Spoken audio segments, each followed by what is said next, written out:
baka ko matipagsurog. Ayan na. O di ikargam to damdaman.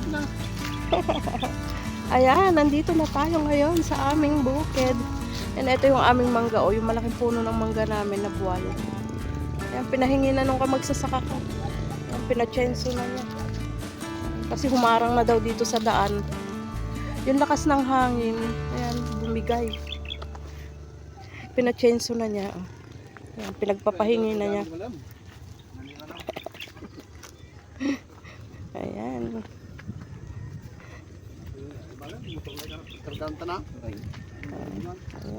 Gagawin daw nilang uling yan. Nakaharang kasi dito, nakahambalang na dito kasi nabuwal. Ang laking puno niyan, nabuwal. Ayan. Ayan, pinachenso na niya. Gagawin nilang uling. Sige lang. Maraming panggatong to. Wala na nga akong panggatong. Marami-raming uling to. Eh sana sabi ko nga, humingi ka kahit kalahating ano lang sa ako pag nauling nila. Bakit na po iba akapon? Oo nga. Dalang karga ng kontakto. Ang laki nitong puno ng mangga namin na to, nabuwal. Pinulak na, nabangal naman pala. Oo. Mantahan mo yan, oh. Sabi niya nagalit na daw yata yung kaparete nung bana. Bakit natumba? Ang laki-laki yung puno niyan. Oh, isang sanga na lang yung natira. Eh, sabi ko, sabi mo, kahit pang ihaw lang. Manghingi ka kahit na kalahating sako lang. Pang ihaw natin. Ay, paano kung bababa dito ay? Oh, yan yung mangga namin na nabangal, oh. Ang laki-laking puno niyan. Sige lang, lumakad ka lang. O, diba? Ay, paano naman pala, oh? Ay, gapok naman na pala talaga. Kaya pala. Yan. Pinahingi lang yan ng kamagsasaka ko. Yan, dito kami ngayon sa aming bukid. Pasyalan naman natin. Ano tinanim mo dito? Ah, eto, tanim niya dito sili. Kaya lang, ganyan naman ang nangyari. Namatay naman. Eh, sabi niya, tinaniman na daw niya ito ng mga upo. Ay, oo nga. Oh. Ito yung mga tanim niyang upo. Oh. Tumutubo na. Hindi kasi nag-click yung tanim niya ditong sili. Ito yung mga tanim niyang sili na namatay na. Yan. Ito yung mga tanim niyang sili. Yan. Namatay na. Yan. Hindi nag-click ngayon. Tinaniman na niya ng upo. Dito naman, tinaniman niya ng sitaw. Tapos hindi rin nag-click, mga friends. Para siyang nagbagong magsasaka, sabi ko nga. Ito yung mga bago niyang tanim na kamatis. Yan. Tanim niyang sili. Yan. Yan, kahit papano, napagkukunan din naman namin ito ng inuulam namin kahit hindi siya nag-click. Tulad na ito. Oh, di ba? Asahan naman talaga. Hindi talaga gaganda yung mga sitaw pagka ganitong mahangin na. Damo-damo. Yan, puntahan natin yung kanyang tanim dito. Nakamatis. Eto, mga bagong tanim niya yan. Yan. May nakaready na siya dyan na pang string, pang tali. Lalagyan na rin niya ng mga tulos yung dulo-dulo. Marami namang bulaklak, kaya lang hindi talaga nakakaganda. Sabi ko hayaan mo lang. Pinagkukunan ng pang-ulam. And then dito. May tanim ka uli dito? Ay, upo pa rin. Ganito na sana kalalaki lahat yung kanyang tanim. Kaya nga lang nasira nga ng bagyo. Nung bumagyo. Nasira. Bagyong uwan. Ayan. And ito lang yung natira. Yung kita naman ninyo. And kahit pa paano may mga bunga-bunga na. Kaya lang hindi din siya ganun kagandahan. Oh, maliliit pa yung kanyang mga bunga. Tira lang to ng bagyo, mga friends. papatubig. And kahit papano naman, may bunga-bunga naman na sila. Oh. Yan, may bunga na. Pero matagal pa to. Matagal pa bago mahinog.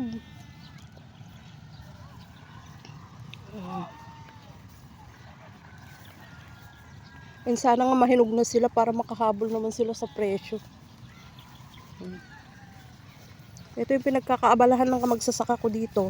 Kaya yung bukid namin dun sa may amin, hindi na niya naasikaso. Kaya pinataniman ko na sa pinsan ko.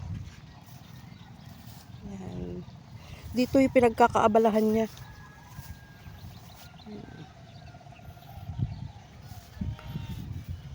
Nakita naman ninyo, damo-damo pa. May mga bunga-bunga na rin. Kaya lang wala pang hinog. And sana nga mahinog na sila. Para naman makabawi-bawi. Ang laki na ng gastos niya dito mga friends. Ayan. Laki na lang nagastos niya. Ayan. Bali 2 lata ito na tinanim niya nun. Kaya nga lang bumagyo. Nasira. And ito na lang yung natira. And nakakalungkot kasi ang dami niyang pagod na dito. Ang dami niyang pagod, ang dami niya ng gastos. Sabi naman niya yung pagod okay lang. Kasi pagka itinulog lang daw niya yon, paggising niya okay na ulit. Kaya nga lang, ang problema, yung gastos. Sana naman maibalik yung gastos. Maluwang-luwang din tong kamatisan niyang natira. And mas maluwang pa sana kung hindi nasira ng bagyo.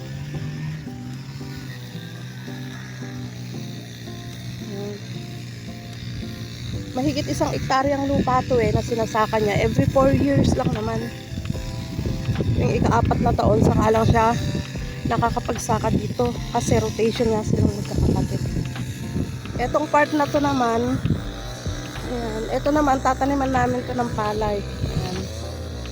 Ayan, tataniman namin ng palay yan.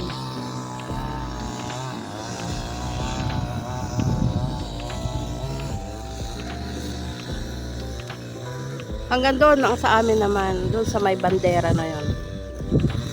May banderang plastic.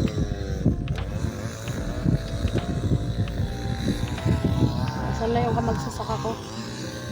Ayan, nandun na siya. Kita naman ninyo. Ayan. Daming bunga, diba?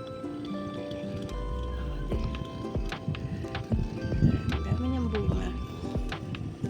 Kaya nga lang sana mahinog na para makabawi-bawi naman yung kamagsasaka ko sa kanyang gastos.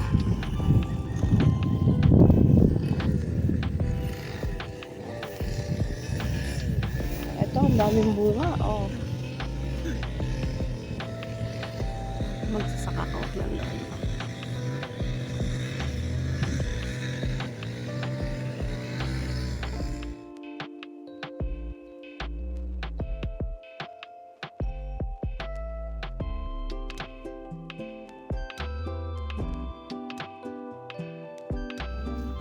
Ito yung mga string niya, oh. Hindi siya ganun kalalaki yung bunga niya, Adarling. Bakit tayo?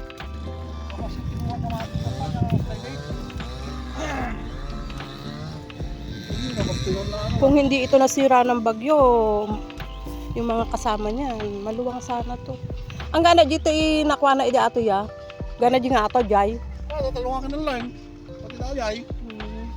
Mula namin na yun, binagkot ko lang yung kabin po dito. Tinamahan nila din nag-istriya. Para ka nang si Aneng. Matukol. Sabi ko nga sa dami-dami ng mga tanim niya, yung mga iba hindi niya na naaasikaso. Ngayon lang din naman ako nagpunta dito. Yan tong part na to, hindi na ganun kaganda. Malayo na yung mga pagitan nila. Yung mga iba kasi, nung katatanim niya, bumagyo. Nakapagpataba na siya. Ngayon, pinagsama-sama na niya dito yung mga natira. Sa isang pan na to. Bakit tagsugot ka kimabatin ah? Hindi pa tanong tuloy-tuloy yan. Eh. Hindi ka subso kay mulmulag ito ni. Diyan ka sa buta nata. Tutuwa na pa eh. May pagsugot ka pa garod. Katulad sila rin. Yan, sabi nga nila, sige, tanim lang ng tanim, magsasaka. Pasasaan ba? Ayan, mga bagong tanim din yan. Tanim lang daw ng tanim, magsasaka. Pasasaan ba? Ang luwang ng kanyang tanim, kaya nga lang, hindi naman sabay-sabay. Medyo malayo-layo din kasi ito sa amin eh. Sa bahay na kami.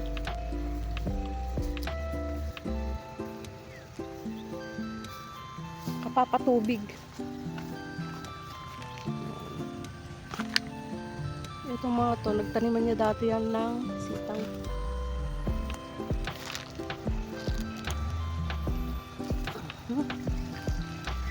Saan na ang daan ay? Sabi mo lagi ka pala. I won't forget.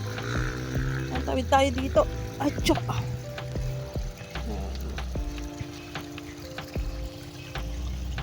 Dati ito, nung hindi bumagyo, may, dito, nakatanim siya dyan. Tapos dito, nagtanim din siya dito. Tapos nung nasira na ng ulan, yung mga nakasurvive, inilipat na niya dito, pinagsama-sama na niya, binunot na niya. Kaya ayan, ito na lang. Sana nga makasurvive and makabawi naman siya sa gastos niya kasi laki na ng gastos niya talaga dyan.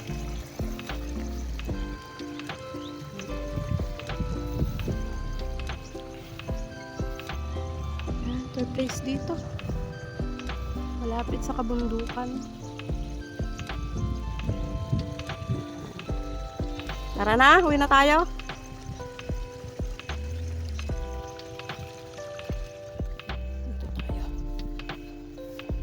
Walang tanim to.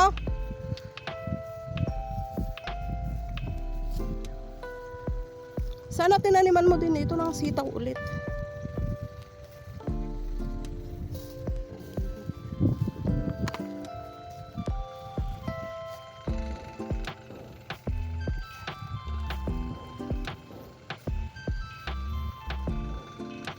Yan, kinuha na nila yung mga ibang kahoy. Sana nga magbigay naman sila.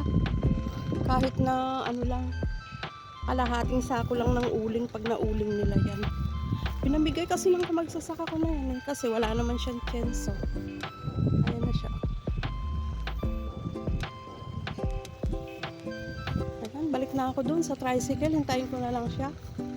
Thank you so much sa inyong mga friends sa pagsama sa amin dito sa aming bukid. Ayan, kami ay uuwi na. Akyat na tayo dito.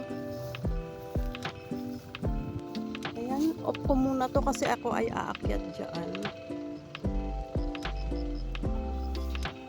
Ayan, ako ay nakaakyat na. Hindi kasi ako pwedeng mag-video kapag umaakyat.